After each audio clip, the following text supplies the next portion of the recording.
Hello, everyone. Welcome to the Thrive by Five podcast. This month's episode, hosted by Family Futures. I'm Corey Holcomb. I'm the host of the show. I'm also the communications manager here.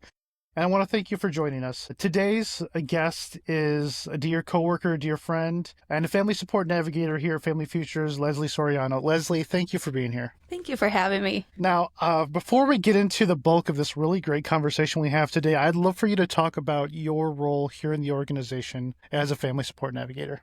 Sounds good. Yes, technically it would be bilingual family support navigator. I work with both English and Spanish-speaking families, just guiding them through our program. We support them with completing ages and stages questionnaire, parenting questions, connections to resources, and information that they might need or want.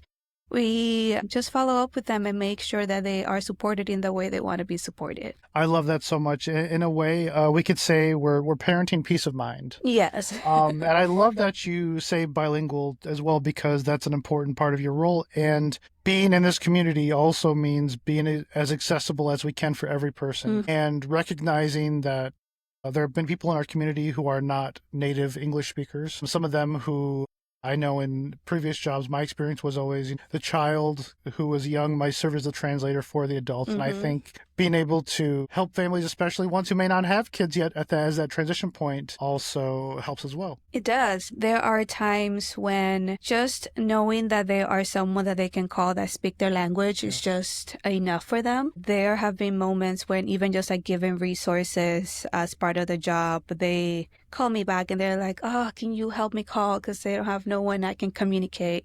So it's something that it can be like simple for us, just like calling a place and asking for information. For other people, might be a little bit harder. So having people in our staff that speak different language just it just helps us make sure that the families are able to get what they need. And sometimes it might not even be Spanish, but we have access to other languages as well. 100%. Yeah. There's I think 20 major languages spoke here in Kent County. Yeah, there's a lot. Yeah. And so we're always trying to think about the ways we engage with those families, not just in conversations with a navigator, but making sure that if we have a flyer that goes out in the community, making sure it's English and Spanish as well and whatnot. And that's such a big component of that. And I'm sure too, we get people, who are calling in who may not even be part of our programs, because we offer support to anybody who needs it, not just people in our program. So I'm sure there are times where someone calls in who may need a little more of a guiding hand through Spanish language that you get to help as well. Yes, there have been even people that have just come to our office, and we're thankful to have several people in their office that speak Spanish, but there have been times that they will come and they will be like, oh, I speak Spanish. And then we have people that are able to get them what they need. And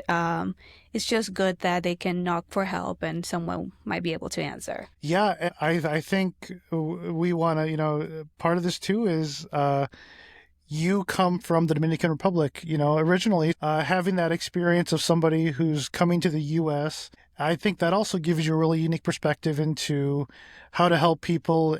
I mean, every country is different and every person's different, but it also equips you in a way to help people feel as secure as they can with the transition. Yeah, we do have some families that have recently arrived, or they just don't know any resources in Kent County because they're not from here.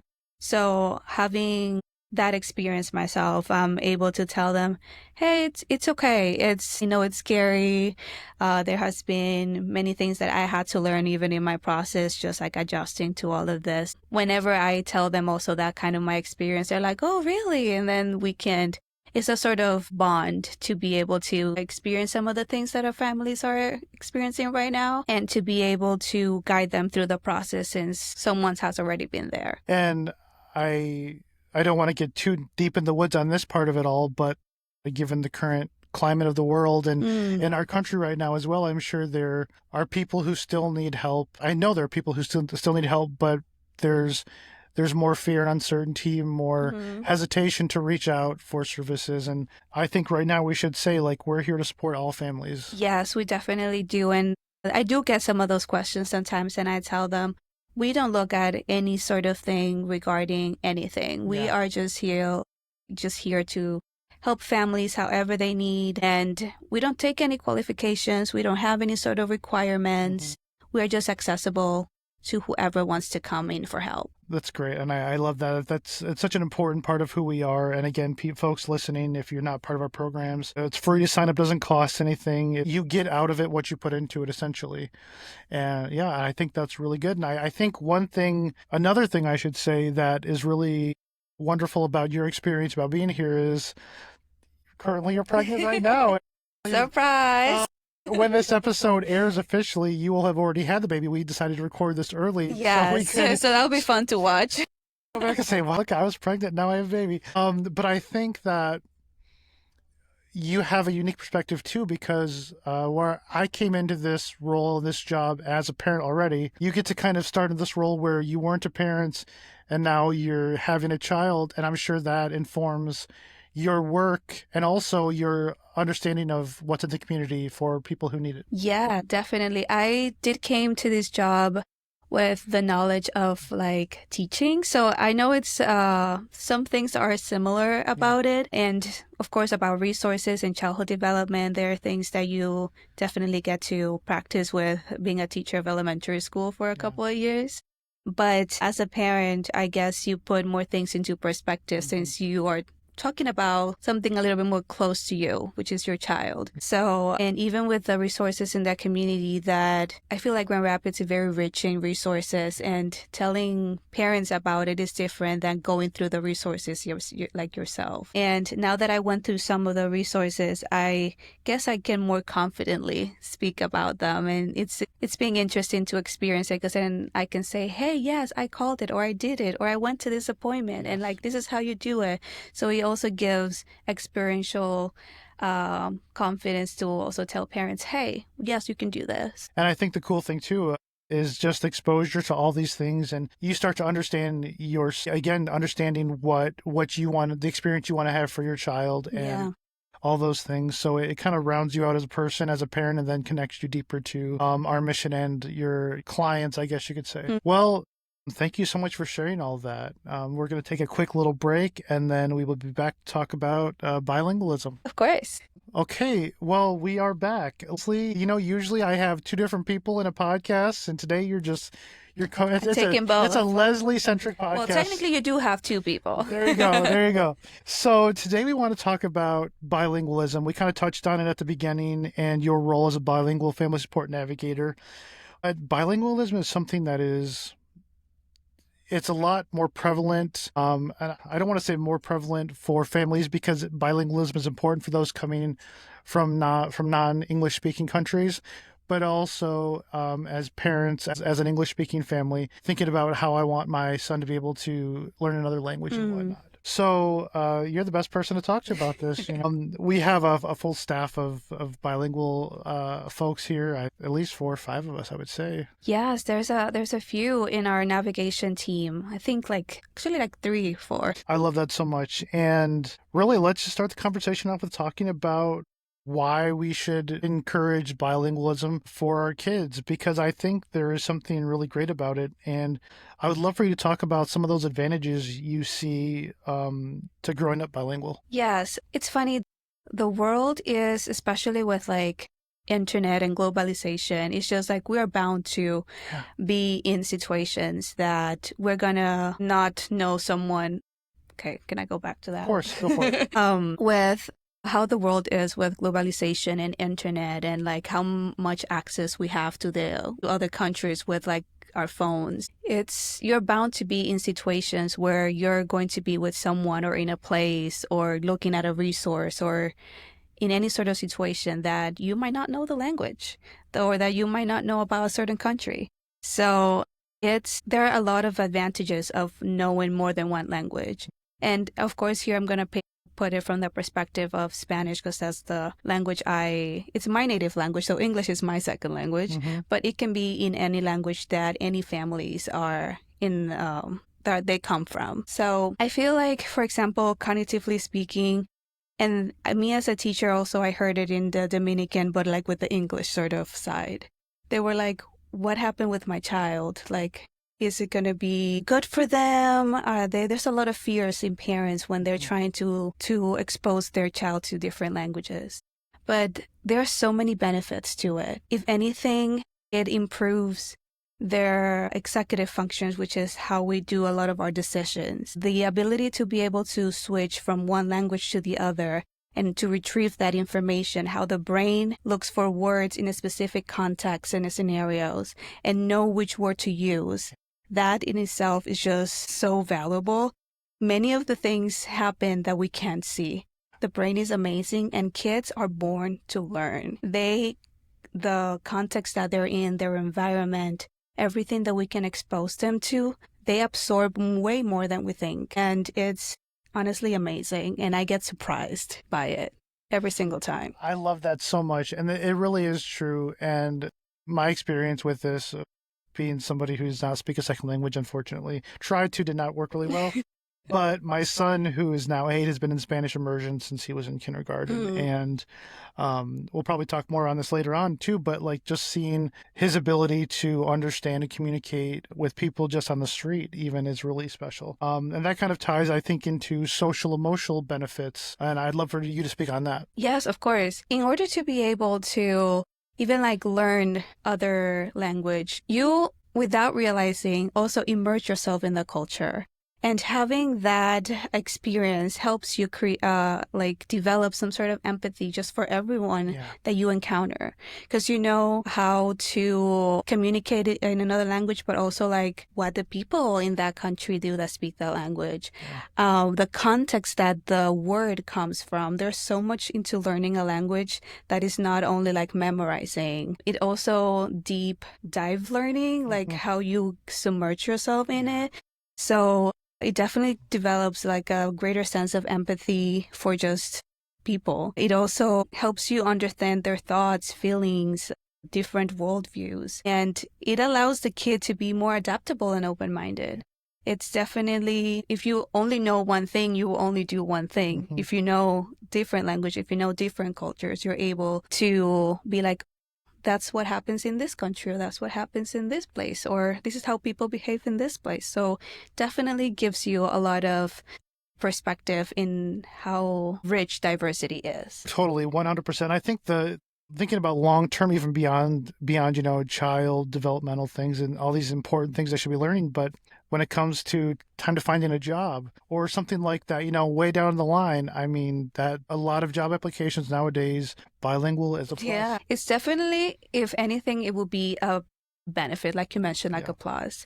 There's so many possibilities to like travel, find jobs, like you mentioned, and it's all just like enriching. I don't see anything that will be like depraving the child of something. It's all just like opening him or her up to the world, if anything. I love that so much. And now I'm sure there are questions people have, and I think about my own journey with my son. Again, he started kindergarten Spanish immersion. My wife, who's a teacher in his school, she said, they start him at 90% of the classroom experience is speaking Spanish. And I said to myself, wait, how does that work? Because I think about myself and my own journey with understanding Spanish to some extent. I'm sure you get a lot of common questions or concerns from parents that we support here in the organization that you support about raising their child bilingual. Yes. Some of them are basically like, will my child be able to get it? And first, I always want to tell parents, the adult brain is not the same as the child brain. And sometimes we try to find adult solutions or adult excuses for the way the child works. There might be like misconceptions of like, oh, will it confuse my child? Will he be able to speak well? And it's some of those things. I found that in the language learning, we call it like code mixing type of thing. Yes. Which is that, for example, which happens to kids that speak one language and to kids that speak more than 2 languages. And it's basically, you can see the resourcefulness of kids through it. You might see like a child that says dog for every 4-legged animal that they might see, but you know that that's a cow. But in the resourcefulness, they're trying to see, oh, it looks like it. In Spanish, or kids learning 2 languages is also the same. If you hear the child saying, oh, That is a vaca, which is cow in English. But they said the first sentence in Spanish and then the second in English, or vice versa. They know the context that they're in. That's a lot, first of all. And second, they found a word that they know in either language and they took it out and it's like, oh, that's what it is. The resourcefulness of the child, it's not confusion. It's just as long as they keep learning both languages, as long as they continue to learn the grammar and more vocabulary as they go by, they will be able to keep finding the words that they need. It's just sometimes we as adults have more fear than the child itself, when for them it's just like, I did it. So I always try to encourage parents of what we think is confusion, for them is a learning process. I love that so much. That is so great. And I think about, if we could talk for a minute just about your experience learning English as a language, because I'm sure I don't know the process. I think about for example, my mother-in-law, her parents were German. So until she went to primary early grammar school, she only spoke German, and she had to learn English, from kindergarten up to the rest of her life. So yeah, what is your experience like? What was your experience like with learning English? That's funny. My parents were always very into us like learning languages and like very into like just different cultures in general. I actually didn't learn English until I was 6. So it's not like I did like a very, very early intervention with me, but they did put us a lot of songs and movies in English, so they like eased us in with so many different things. When I got into school that I had to learn English to be able to get placed in a grade, definitely the earlier I would say the better. Yeah. Because as a 6-year-old, it definitely took me a little bit more time to adjust in a few things. But after being it was like a very immersive experience. I did speak Spanish at home, but in school, everything was in English, every sort of subject. So at some point, it becomes natural. And that's the way that I feel it's more comfortable to do it. If you feel comfortable with the language, if you don't wrestle with the language that you're trying to teach your kid, if you make it part of like their world and their experience, I always encourage like, what is your child's favorite show? Let's say Bluey, because that's what's happening. And I love Bluey too. Maybe you can put it in the language that you're trying to teach your child in. Take something that they love to make it feel like it's something natural of the world, to be able to get them to see this language can be something I can feel comfortable in. And again, it ties back to that cognitive kind of the reasoning and the logic behind things and whatnot as well. And people always say, what if my kid is, what they call it, is it Spanglish, where it's like they English Spanish word kind of mix things together. It will happen. Yeah. Definitely it does. I do speak Spanglish with a bunch of my friends that I feel comfortable with. But it's also playing with the language shows how comfortable you feel with the language. If you're not able to joke around in the language or do that easy transition with the language, it just shows that there's some sort of resistance. And I think too, again, starting earlier is always better. And your experience starting at 6 years old, my son around the same age, he started the Spanish immersion. Speaking another language, if you're able to with your child as early when they're young, is totally fine. It's reading books with them in another language. Yes, definitely. Even now, just like I speak to my child in the womb, I definitely speak more in Spanish because like if I'm by myself, that's mainly the language I speak in. But the child is able to identify different sounds and know that even though he doesn't know what language it is, they will know that there are two different languages. As the child progresses, he'll be able to see, I hear this from mom or I hear this from dad. So they will be able to categorize things. Like the amount of learning that happens in the child's brain is magnificent. Are there any other myths or common misconceptions about bilingualism that people come across in your line of work? I guess sometimes parents wonder if because their child is not doing good in school, if there's some sort of delay because they are bilingual or because they don't speak that language at home. Definitely, there are multiple reasons why the child might be struggling in the school that none of them might be related to bilingualism. In some of the research that I did, it didn't show that being bilingual showed any some sort some sort of delay in any sort of way or leads to any sort of delay. Usually, you have to also take time with the child with it. If you, for example, speak a language at home that is not the language that the child is learning at school, it will take him time to adjust, but it doesn't mean that he is delayed in any sort of way. I usually tell parents, you cannot compare a child that speaks one language that has, for example, higher reading level or knows more vocabulary than a child that is learning two languages.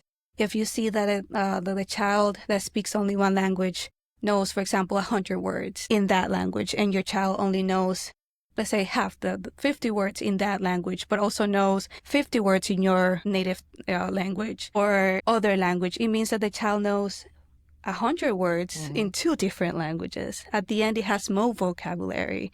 And it's just as we keep exposing them to both languages, they're going to learn more vocabulary. It takes time to just let the brain see, okay, this is this language vocabulary, but that's no delay. That's the brain organizing and picturing all the beautiful richness that comes with diversity and that comes with the bilingualism. I love that so much. And one thing, again, my experience, I always try to tie back into it, but my son is neurodivergent. He has ADHD. I think for him, being in a classroom where it's Spanish speaking, and he's used to it now at this point, he's going to be going into third grade soon, but he also, the way his mind works, I think it puts another challenge in front of him, and a good challenge that keeps his focus and keeps his mind expanded as well too. Yes, definitely. Everything that we don't see as the child is learning, like I mentioned, it takes a lot of concentration to be able to segmentize, oh, this is a word in this language that I can use in this context, and this is the word in English that I can use in this context. And sometimes I feel, and I tell parents, if there is a genuine concern about like any speech or any sort of a language delay in any sort of way that you see of grammar or reading, you can definitely reach out. I always tell like, yeah, you can definitely reach out, but just bilingualism wouldn't be the first reason why the child is delayed in any sort of way. And I think about, it was embarrassing for me, but I was also proud. My son and I were having dinner one night. We were in a Mexican restaurant, and my son, he recognizes the waiter Spanish speaking a little bit, and he starts to converse with him in Spanish. And the waiter gets really wide-eyed. This kid who's fairly light-skinned, speaking Spanish to him, and was so impressed. And my son is ordering his food in Spanish, and then looks over at me, and he's like expecting me to speak Spanish, and I'm just this like white guy, like, can I say everything in the most English-sounding way? But I was really proud, and it's cool to see my son interact, even if we're walking around in some public place. My son is very social to my poor introverted wife's, benefit, but yeah, he will engage people, and if he hears them speaking Spanish or recognizes even an accent sometimes, he will go and start to converse with them in Spanish. Yeah. And he's a very disarming person as a child because he's very social and he's very friendly, but also I think people appreciate that he's going out of his way. He could just say what he wants to say in English, but he's trying to communicate with them. And that, again, back to the social emotional stuff, and really even the future stuff, it's so beneficial to be able to have a child who can engage with people and make them feel comfortable where they're at. And that's what is also important to do it. It's never too late to learn, but it's better to do it earlier, because then the child is able to get attuned more to like the different sounds. That capacity to notice that that person is speaking Spanish, or, oh, that person knows another language. I know that I sometimes, like, when I'm on the phone with a family member and they're trying to speak English, I was like, can you please tell me what your native language is so that I can meet you there? There's nothing wrong with, of course, to trying to speak in English, but if I know that there are things that are better to communicate in your own language as just like a comfort and to be able to express your needs better. So we also try to have families know that this is a space that you can do that.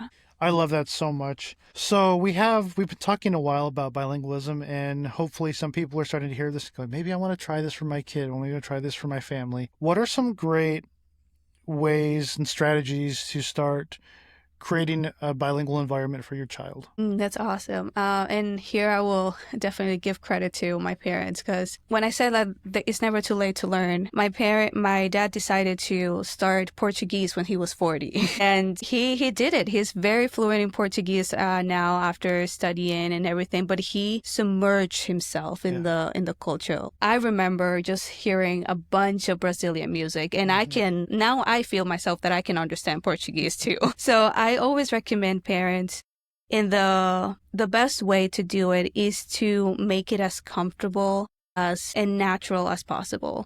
Music is awesome. Listening music in the language that you want your child to learn, and even looking at the lyrics, learning different things. You can look at the lyrics and listen to the music, and you can just guide them through like letters and stuff. There's so many ways that you can embrace a different language. Their favorite shows, if you allow them to watch shows, and their favorite movies, just putting them in that language that you want them to learn. And then you can see the difference. Like, this character said this in this language, but they said this in this language. There's so many engaging ways that you can make your child feel comfortable with it. And I have seen, if we do that at home, they also feel more proud of their language. Sometimes it's hard to feel proud when you are the minority in a place.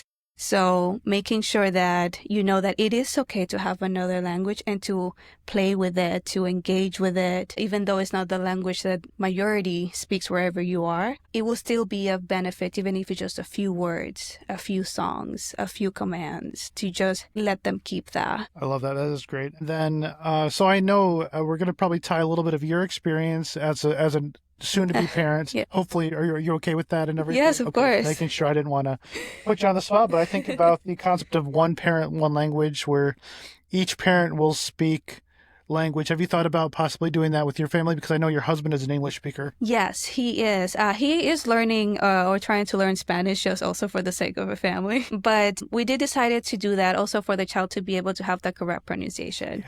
So I'll be doing the Spanish hold and he will be doing the English one. It does help that we both understand both languages in a sense, because then that way we're able to either transition from either language. But by doing that, we just want to make sure that there is a correct pronunciation, but also that the child knows to engage in both languages and in both conversations with both families, because he will have like a large family that won't be able to speak English. We were just talking about that before we even started rolling the podcast. Was part of it too was you picking a name for your child. That was something that would be accessible for him to speak, for him to, your husband to speak, say, but also for your Spanish-speaking family. Yes. And that's important as well. And not everyone does that, but I think that was really... It was a consideration I had to take. Most definitely. There's something called minority language at home. Can you explain this to me a little bit? Yes. Well, I guess I was a little bit when sometimes we fear, even like I understand some parents that fear like if I speak the language that I come from, then they will or like have an accent or be made fun of, which it sadly happens. But to be able to encourage the language that is not speaking outside, that can be, for example, in my case, it was English because I spoke Spanish everywhere I went. To be able to encourage that, it will make the child feel that I can try my best in a thing that is not common, which is good. It also just keeps the learning going in the home, and it just like also lets the child know like, okay, people do things differently at your different homes. Keeping the minority language, whichever language you want the child to learn,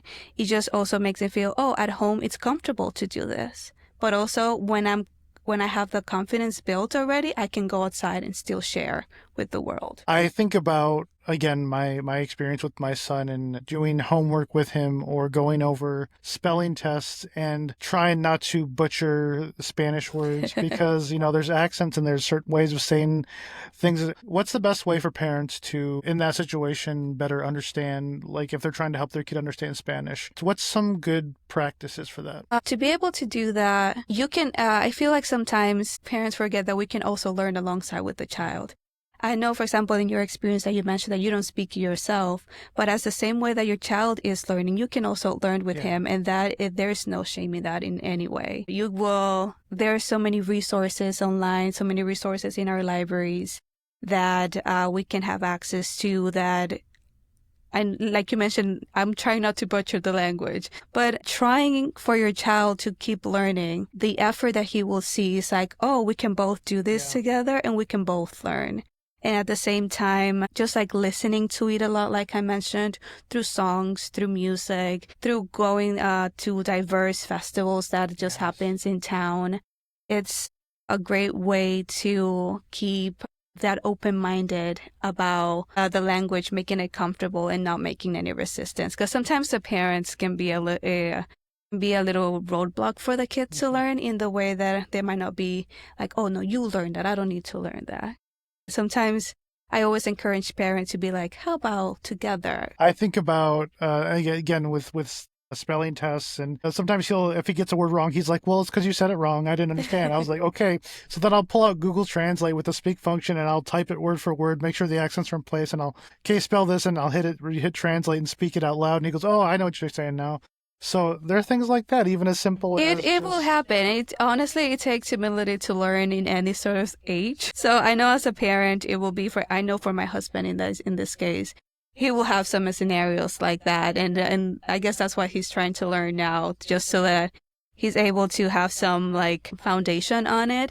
But it's part of learning to make mistakes, like in any sort of stage. One thing you said just a second ago too was like the cultural festivals here in Grand Rapids and Kent County, and we have so many cultures. We have so many great festivals. There's the Hispanic festival, there's the Asian Pacific festival, there's the African festival. There's so much going on, and that is just a cool experience to bring your family to, just to try something different and understand someone else's perspective and thoughts. And again, it goes back to the idea of this world is big and it's wonderful and it's diverse and we're not all the same. And that's it is not. It definitely, to be able to have those resources or events, it's definitely a good thing to be able to even like just remember or where you come from, or like just to have a time to learn about other people. And it's always, for me, the best advice that I can give to anyone that is just trying to keep their child bilingual. Like I mentioned, immerse yourself in your culture or in the culture that you want the child to learn. That is, food is delicious. You can try different sort of food. Music is awesome. Try listening to different sort of music. Try listening to the different sort of movies and things that they do and engage with it. As comfortable as you can make the language for yourself and for the child, the better learning experience. Comfortable, make it fun, come in with a open mind, a happy attitude. That reflects too, and kids get excited about that kind of stuff, and kids pick up on that energy too as well. So they do, yeah. And the grammar and the vocabulary and all the formal things that most of the people think about, it definitely comes with time. The more they grow, the more they learn. Kids don't come on reading. They learn the sounds first. Then they learn that they can put sounds together. Then they learn they can put words together. And all of that is just a beautiful process of just engaging in language, that having it into different language is just beautiful. And it definitely enriches the child in so many ways. Thinking about what's available to us here in Kent County, whether that is support systems or resources, what are some great places for people to start if they want to start taking this journey? I will definitely encourage them to visit their local library. I have found a lot of different, for example, bilingual books for me in English and Spanish for kids, and even just like for adults, if you want to try learning a new language. They also have things that there's music you can take out with your library card. There's movies and many different things that you can ask if they're accessible in any other languages, and they can guide you through the process.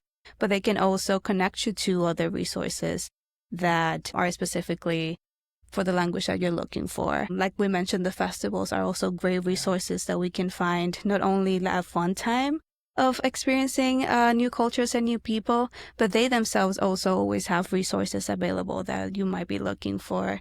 And there are always like different organizations that are out there helping specific populations. I think, I can't see right now. No worries. But I think I was like searching for some of them. Of course, your Kent County Resource Center can guide you to the right direction. But I know that there's like the West Michigan Asian American Association, and there's a lot of different African organizations that are here uplifting our refugee population.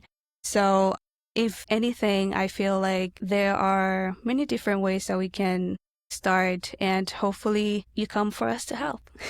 I love that so much. And of course, again, at Family Futures as an organization, we try to serve as a hub for those connection points as well as best we can, because again, we serve all families of every type, every kind, and want to help everyone give their kid the best experience possible.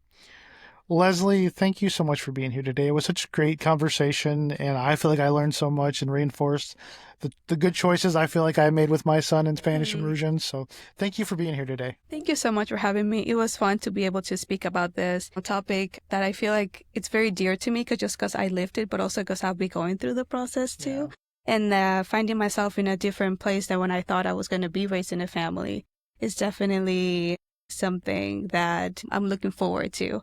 So I just hope that people that are in the same journey know that they're not alone, and that they can find people that are there to help them and support them too. I love that so much. Thank you again for being here. And anybody who wants to learn more about our programs, visit familyfutures.org. Programs, resources, support, whatever you may need from us, please feel free to reach out. And thank you all for being here for today's episode, and we will talk to you next time.